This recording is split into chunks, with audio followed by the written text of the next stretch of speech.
Hello everyone, welcome to my channel. आज हम इस वीडियो में हाइड्रोजन का परमाणु spectrum, atomic spectrum of hydrogen topic discuss करेंगे, जो atomic structure and periodic properties unit का एक इंपॉर्टेंट टॉपिक है, एक इंपॉर्टेंट कॉन्सेप्ट है। सो इस पर्टिकुलर वीडियो में एटॉमिक स्पेक्ट्रम ऑफ हाइड्रोजन जैसे कि Lyman series, Balmer series, Paschen series, Brackett series, Pfund series, इन टॉपिक्स को डिटेल में डिस्कस करेंगे। बेसिक कॉन्सेप्ट आपको समझाने का प्रयास करूंगा एंड प्रॉपर नोट्स आपको प्रोवाइड करूंगा हिंदी में, जो आपके बीएससी सेमेस्टर एग्जाम्स के लिए बहुत हेल्पफुल होगा। इस नोट्स को आप डायरेक्टली अपने बीएससी फर्स्ट सेमेस्टर के एग्जाम्स में अप्लाई कर सकते हैं। बेसिकली ये टॉपिक आपको बीएससी फर्स्ट सेमेस्टर के सिलेबस में दिखेगा, जो नेशनल एजुकेशन पॉलिसी के अंतर्गत नया सिलेबस प्रोवाइड किया गया है। उसमें बेसिक कॉन्सेप्ट है, इंपॉर्टेंट है आपको atomic structure and periodic properties unit को समझने के लिए। सो स्टार्ट करते हैं atomic spectrum of hydrogen. So hydrogen gas को गर्म करने पर उसके अणु, मॉलिक्यूल्स, परमाणुओं, एटम्स में विभक्त हो जाते हैं। ऊर्जा पाकर प्रत्येक परमाणु में उपस्थित इलेक्ट्रॉन्स मूल अवस्था से अधिक ऊर्जा स्तर की उत्तेजित अवस्था में चला जाता है। जब इलेक्ट्रॉन उच्च ऊर्जा स्तर से निम्न ऊर्जा स्तर पर गिरता है तो वह ऊर्जा उत्सर्जित करता है, जो विशिष्ट तरंगदैर्ध्य के रूप में स्पेक्ट्रम रेखाओं के रूप में दिखाई देता है।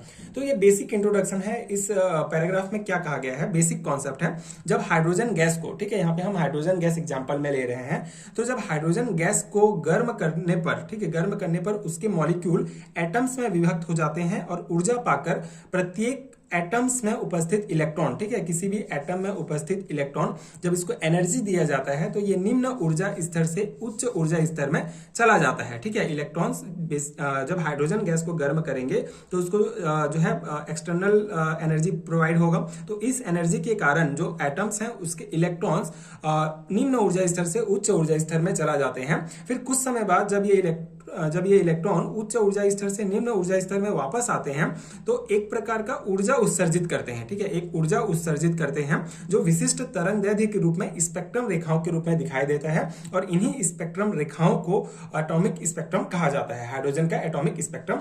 यहाँ पे इस डायग्राम में आप ये कॉन्सेप्ट को डिटेल में समझ सकते हैं। बहुत ही बेसिक डायग्राम है। जैसे यहाँ पे जो है ये हमारी सेल्स हैं, N1, N2, N3, N4, इस टाइप से इसको नामकरण किया गया है।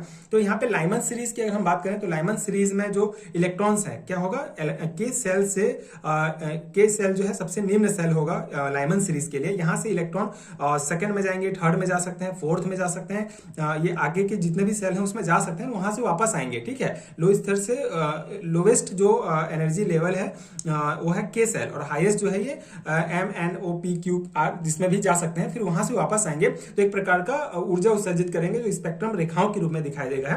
तो इसको लाइमन सीरीज कहा जाता है जब इलेक्ट्रॉन्स वापस अगर के सेल में आएंगे। तो अगर एल सेल में आएंगे तो इनको बाल्मर सीरीज कहा जाएगा। इसी प्रकार एम सेल में वापस आएंगे तो इसको पासन सीरीज कहेंगे। तो इस प्रकार से ये 5 सीरीज में डिवाइड किया गया है एटॉमिक स्पेक्ट्रम ऑफ हाइड्रोजन को, लाइमन, बाल्मर, पासर, ब्रैकेट और पी फन सीरीज। ठीक है, आगे हम इसको डिटेल में एक एक करके डिस्कस करेंगे।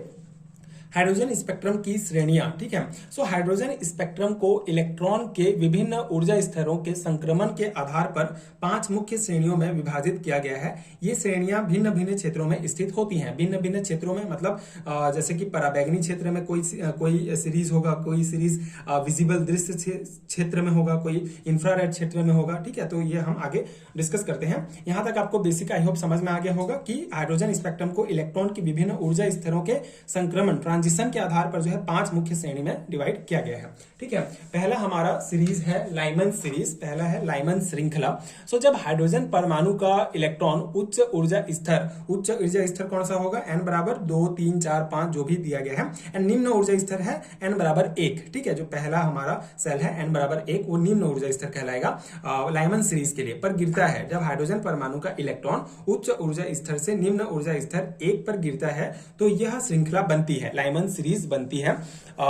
इसके दौरान ऊर्जा का उत्सर्जन होता है जो फोटोन के रूप में बाहर आता है। यह श्रृंखला पराबैंगनी अल्ट्रावायलेट विकिरण के रूप में होती है। ठीक है, फोटोन के रूप में ऊर्जा बाहर निकलता है जब वापस आता है उच्च से निम्न स्तर पर, और ये जो श्रृंखला होती है पराबैंगनी अल्ट्रावायलेट विकिरण में होती है।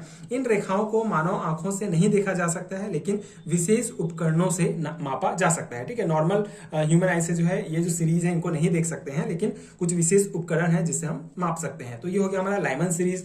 सेकेंड है बामर सीरीज। बामर सीरीज में क्या होगा, बामर श्रेणी हाइड्रोजन परमाणु के स्पेक्ट्रम की सबसे महत्वपूर्ण श्रेणी है, यह दृश्य विजिबल क्षेत्र में स्थित होती है। ठीक है, कौन से क्षेत्र में? विजिबल क्षेत्र में स्थित होती है। यह तब बनती है जब हाइड्रोजन का इलेक्ट्रॉन उच्च ऊर्जा स्तर, मतलब N2 जो है, N2 से डिनोट करते हैं उच्च ऊर्जा स्तर को। आगे हम फॉर्मूलाज भी देखेंगे, उसमें भी आप इसको याद रखेंगे। N2 जो है वो उच्च ऊर्जा स्तर होता है, 3 4 5 जो है। ठीक है, 3 4 5 से N1 मतलब निम्न ऊर्जा स्तर 2 पर गिरता है, जो 2 ऊर्जा स्तर पर गिरता है। मतलब ये जो डायग्राम है इसको आप समझ गए तो आप इजीली लिख सकते हैं। ठीक है, लाइमन सीरीज मतलब उच्च ऊर्जा स्तर क्या हो जाता है यहाँ पे हमारा 2 3 4 5 6 7 8। ठीक है, वहां से अगर निम्न ऊर्जा स्तर n बराबर 1 में गिरता है तो हमारा लाइमन सीरीज बनता है। उसी प्रकार बाल्मर सीरीज जब उच्च ऊर्जा स्तर 3 4 5 6 7 से निम्न ऊर्जा स्तर 2 पर गिरता है तो बाल्मर सीरीज बनता है। बस इसको आपको डेफिनेशन के रूप में लिखना पड़ेगा। ठीक है, बाल्मर श्रेणी में निम्नलिखित प्रमुख रेखाएं होती हैं, ये भी आपको बहुत इंपॉर्टेंट है, ध्यान रखना है। बाल्मर श्रेणी में जो है अलग अलग हमारे रेखाएं होती हैं, जैसे कि H अल्फा, जहां पे अगर 3 से 2 पर गिरेगा। ठीक है, 3 जो है हमारा उच्च ऊर्जा स्तर 3 से निम्न ऊर्जा स्तर 2 पर गिरेगा तो उसको हम H अल्फा से डिनोट करते हैं, जो लाल रंग का होता है, जो रेखा लाल रंग का होता है। H बीटा से, जैसे H बीटा किसको डिनोट करते हैं? जब उच्च ऊर्जा स्तर 4 से 2 में गिरेगा, जो हरा रंग का होगा। इसी प्रकार अल्फा बीटा गामा, गामा 5 से 2 में गिरेगा, नीला रंग का होगा।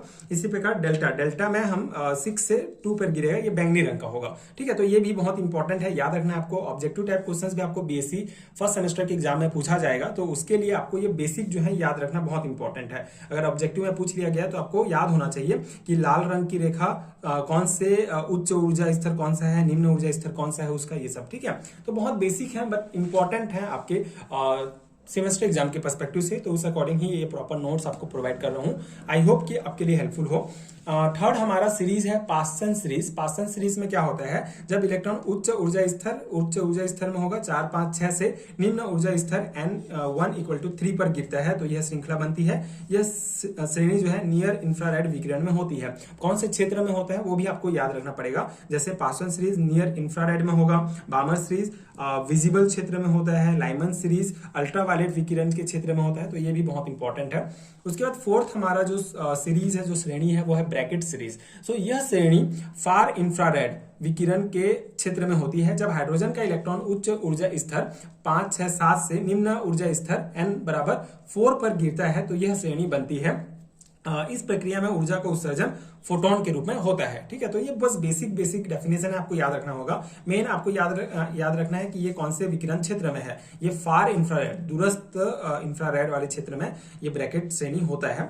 ठीक है, उसके बाद फिफ्थ हमारा जो टाइप है वो है फंड श्रेणी। सो यह हाइड्रोजन स्पेक्ट्रम की एक श्रेणी है जो दूर और रक्त फार इंफ्रारेड क्षेत्र में होती है। ये भी जो है जो फंड हमारा श्रेणी है ये भी दूर और रक्त मतलब फार इंफ्रारेड क्षेत्र में होती है। यह तब बनती है जब हाइड्रोजन का इलेक्ट्रॉन उच्च ऊर्जा स्तर, ठीक है, उच्च ऊर्जा स्तर फंड के लिए क्या है? उच्च ऊर्जा स्तर है हमारा ये 6 7 8 से निम्न ऊर्जा स्तर 5 पर गिरती है। N1 बराबर 5 पर स्तर पर गिरता है तो P फंड श्रेणी बनता है हमारा। इसका तरंगदैर्ध्य 4050 nm से 7450 nm तक होता है। ठीक है, ये भी इंपॉर्टेंट है कि बीच होता है इसका तरंगदैर्ध्य, जो वेवलेंथ है वो। एंड इन श्रेणियों के नाम, अब यहाँ पे हमने जो श्रेणी 5 श्रेणी पढ़े, यहाँ पे जो नाम है इन श्रेणियों के नाम उनका अध्ययन करने वाले वैज्ञानिकों के नाम पर पड़ा। ठीक है, इन सीरीज का अध्ययन जिन वैज्ञानिकों ने किया उनके आधार पर जो है ये 5 श्रेणियों का नाम पड़ा है। ठीक है, ये भी इंपॉर्टेंट है। इन श्रेणियों के लिए तरंगदैर्ध्य लैम्डा का मान निम्न प्रकार ज्ञात कर सकते हैं। अब अलग अलग जो सीरीज दिए गए हैं, जो श्रेणी है, उनके लिए लैम्डा तरंगदैर्ध्य का मान ज्ञात करने के लिए कुछ फॉर्मूला दिए गए हैं जो आपको ध्यान रखना होगा। जैसे लाइमन श्रेणी, लाइमन सीरीज का हम तरंगदैर्ध्य कैसे ज्ञात कर सकते हैं? 1/λ बराबर RH 1/1 square minus 1/n square. ठीक है, ये हो जाएगा हमारा लाइमन सीरीज के लिए फॉर्मूला जिससे हम तरंगदैर्ध्य निकाल सकते हैं। इसके बाद बामर श्रेणी के लिए 1/λ = RH 1/2 square minus n square होगा। उसके बाद पास्टन सीरीज के लिए 1/λ = RH 1/3 square minus 1/n square. इसी प्रकार ब्रैकेट सीरीज के लिए ये फॉर्मूला एंड फंड सीरीज के लिए भी ये होगा। अब यहाँ पे सब में एक कॉमन चीज है RH। ठीक है, लैम्डा निकालने के लिए, तरंगदैर्ध्य का मान ज्ञात करने के लिए जो एक कॉमन जो फॉर्मूला में दिया गया है वो है RH, जिसे कहते हैं रीडबर्ग नियतांक। ठीक है, जहां RH को रीडबर्ग नियतांक कांस्टेंट कहते हैं, जिसका आंकिक मान, इनका न्यूमेरिक जो वैल्यू होता है वो 109677 इनवर्स सेंटीमीटर होता है। ठीक है, तो ये आपको ध्यान रखना होगा।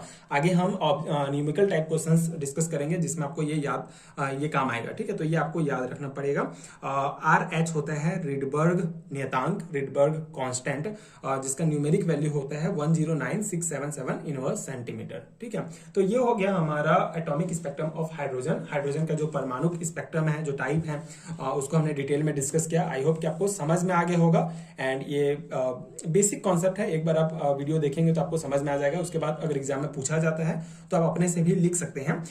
बेसिक ये है कि कभी कभी पूछ लिया जाता है कि फंड सीरीज क्या है, लाइमन सीरीज क्या है, तो वहां पे 2 और 3 मार्क्स में पूछा जा सकता है। लॉन्ग टाइप क्वेश्चन में भी आ सकता है, क्योंकि नेशनल एजुकेशन पॉलिसी के अंतर्गत जो नया सिलेबस प्रोवाइड किया गया है उसमें किस टाइप का क्वेश्चन पूछेगा अभी तक पता नहीं है, क्योंकि जो छत्तीसगढ़ में है पहली बार नेशनल एजुकेशन पॉलिसी लागू हुआ है। जो नया सिलेबस है उसके अकॉर्डिंग पहली बार एग्जाम होने वाला है। तो किस टाइप का क्वेश्चन आएगा वो अगले साल से पता चलेगा कि किस टाइप के क्वेश्चन पूछे जा रहे हैं इस सिलेबस के अकॉर्डिंग। लेकिन अभी फिलहाल आपको पूरा कॉन्सेप्ट पढ़ना पड़ेगा। एंड पूरा कॉन्सेप्ट पढ़ना बहुत इंपॉर्टेंट भी है, क्योंकि ऑब्जेक्टिव टाइप क्वेश्चंस भी पूछे जाएंगे। तो ये था बेसिक कॉन्सेप्ट। आई होप आपको समझ में आ गया होगा। आगे की वीडियोस देखने के लिए चैनल के साथ जुड़े रहिए। एंड अगर आपको हैंड रिटन नोट चाहिए PDF फॉर्म में तो नीचे डिस्क्रिप्शन बॉक्स में आपको लिंक मिल जाएगा। Thank you so much for watching.